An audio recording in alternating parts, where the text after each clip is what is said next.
Mother's Day! At arin na nga mga ka-travel, ayan na ang sinasabi. Como Mother's Day ay nag-request samgyupsalan daw. Ay ayan, ay sige, pagbigyan natin. Kaya nandito kami ngayon sa isa sa mga pinag-uusapan na samgyupsalan dito sa Cavite, ang Dear Samgyup. Ayan na nga mga titikman, ay pagkasarap ay dang bisa. Kaya umpisa na natin ang kainan. Ayan na ang mga side dish. At kanya-kanya nga palang kuha ang karne dito. Kung gusto ninyo ng beef, pwede kayong magsabi sa mga waitress nila. Ayos! Luto! Ang kinuha namin ay yung $2.99 package nila. Ito yung only pork at beef.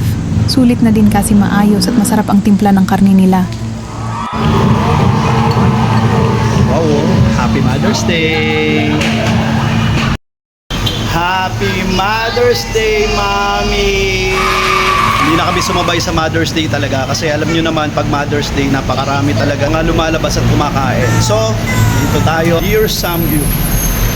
Dito sa Imus branch. Let's go!